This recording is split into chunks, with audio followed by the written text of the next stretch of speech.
Hello class, it's time to question and answer with Lilin Tua. Channel ini ada untuk menjawab dari semua pertanyaan yang datang di kolom komentar YouTube, juga direct message di Instagram. Jangan lupa kalian untuk klik subscribe dan juga lonceng untuk tahu kapan video Q&A ini akan diupload. Jangan lupa untuk klik like-nya dan selamat mengikuti. Halo, jumpa lagi dengan Lilin Tua.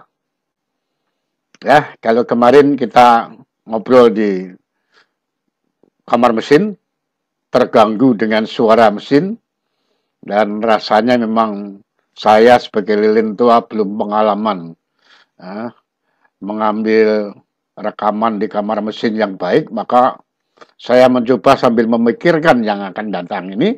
Saya harus menjawab pertanyaan dari follower juga. Seorang pemula menanyakan tentang SFC. Apa Pak itu SFC? SFC pada akhirnya adalah singkatan dari Specific Fuel Consumption. Pemakaian bahan bakar spesifik. Kenapa kok mesti pakai spesifik? Karena pemakaian bahan bakar itu tidak cukup hanya liter per jam atau gram per jam. Banyaknya atau beratnya persatuan waktu tidak cukup. Nanjak dengan lurus dalam waktu yang sama akan lebih banyak pemakaiannya yang nanjak, yang lurus enteng. Demikian juga kapal. Kapal didorong ombak sama nggak didorong ombak, pemakaiannya banyak yang didorong ombak. Kapal bermuatan berat dengan bermuatan ringan dalam waktu yang sama, pemakaiannya akan lebih banyak yang muatannya berat. Nah, jadi pemakaian bahan bakar tidak cukup liter atau gram per jam, tapi juga harus per beban. Sehingga ada istilah liter per kWh. Hanya itu adalah hour. KW jam. Nah, kita coba untuk melihat yang lain. Ini penting karena ini merupakan salah satu tugas dari KKM untuk membuat laporan perjalanan, ya, tiap tripnya, tiap voyage-nya. Salah satu di antara laporan-laporan itu adalah laporan pemakaian bahan bakar. Ya, laporan bahan bakar itu bisa dilihat atau dicari, dihitung dari pemakaian liter per jamnya melalui flow meter, sementara bebannya, load-nya itu bisa dilihat dari dua cara. Satu dengan cara mengambil diagram indikator, sehingga nanti ketemu PI-nya. Sementara di kapal-kapal modern sudah ada KW meter, power meter, sehingga tinggal ngelihat power meternya berapa, itu berarti sudah di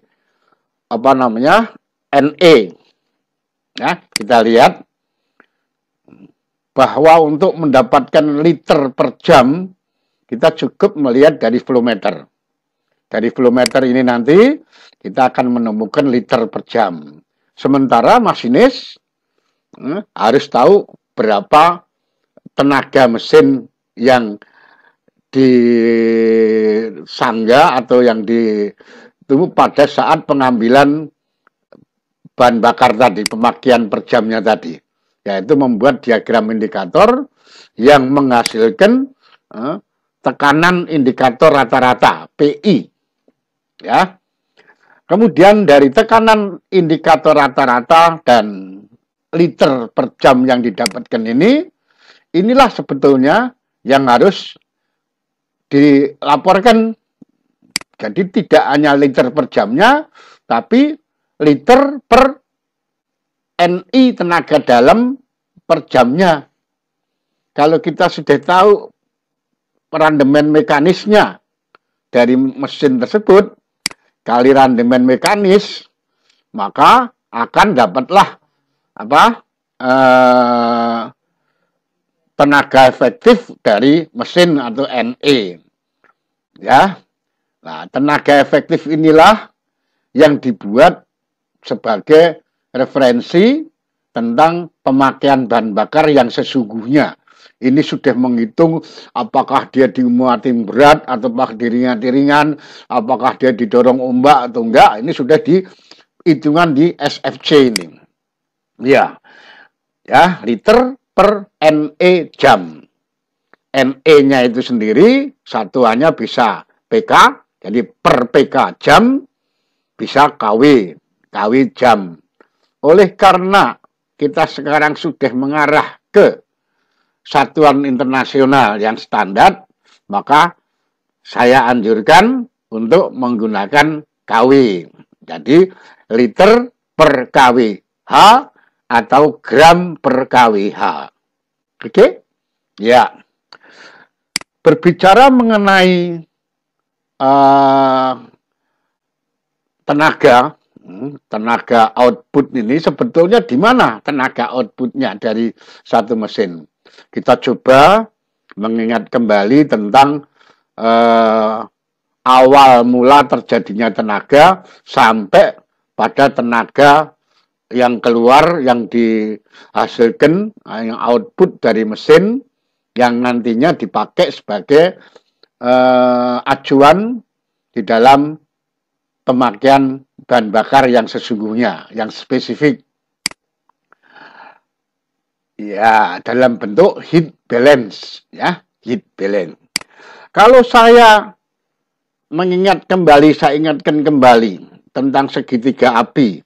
Ada bahan bakar, ada O2 dari udara, dan ada panas yang dihasilkan oleh kompresi.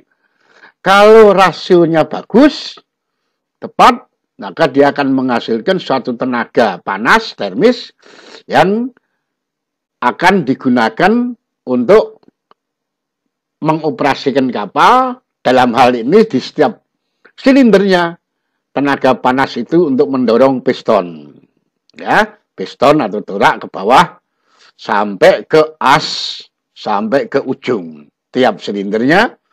Jadi kalau ada 7 silinder, masing-masing punya tenaga dan penjumlahan.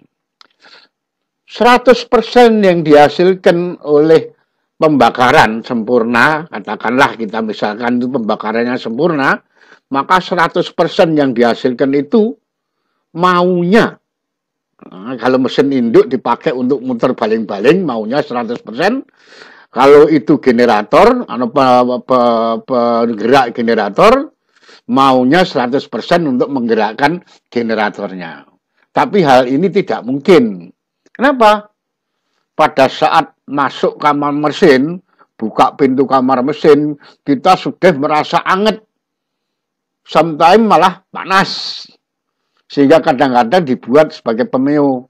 Masuk kamar mesin, latihan ke neraka. Ya, panas. Dari mana itu panas? Panas itu adalah radiasi dari sebagian panas yang dihasilkan oleh pembakaran ngerembes keluar ke kamar mesin sampai barangkali keluar kalau pintunya dibuka terus, ya, itu hilang. Jadi kita rugi panasnya sana. Sehingga untuk kapal-kapal baru, knalpotnya, exhaust manifoldnya diisolasi sedemikian bagus. Nah, sehingga radiasinya terusahakan untuk sedikit mungkin. Nah, sisanya ini, setelah dikurangi tinggal sisanya ini. Oke, kalau gitu sisanya dipakai untuk muter baling-baling atau muter generator. Belum bisa. Kenapa? Nah, kita ingat, kalau 2 tak ada pembilasan, kemudian hasilnya dibuang melalui klep buang, exhaust gas valve. Nah, kalau 4 tak ya, pada saat proses pembuangan, itu gas buangnya terbuang keluar. Ingat, panas yang terkandung di dalam gas buang itu masih banyak. Masih punya tenaga besar. Ya, kita hilang. Loss of exhaust gas. Kehilangan panas bersama gas buang. Dari sisi mesinnya tetap itu suatu kerugian.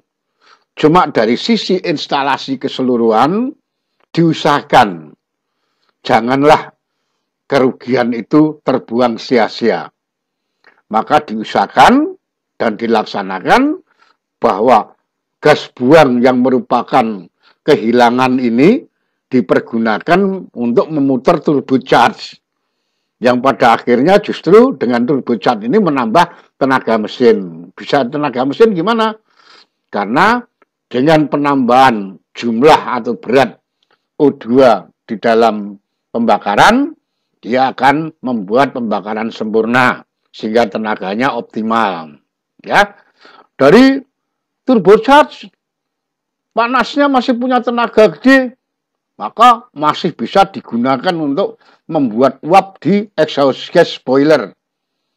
Ya, ditinjau dari mesinnya sendiri, dia tetap suatu kerugian. Tapi dari satu instalasinya, instalasi permesinan kapal, dia bisa dipakai, dimanfaatkan. Oke, kalau gitu sisanya sudah bisa dipakai untuk muter baling-baling atau muter generator. Belum bisa. Loh, kenapa belum bisa? Kalau ini dibiarkan kayak gini langsung dipakai, maka kemungkinan mesinmu retak. Mesinmu pecah, mesinmu bocor. Kenapa? Panas. Karena panasnya tinggi, barangkali nanti silinder linernya retak, mungkin silinder bloknya retak. Ya, untuk itu harus didinginkan supaya dingin.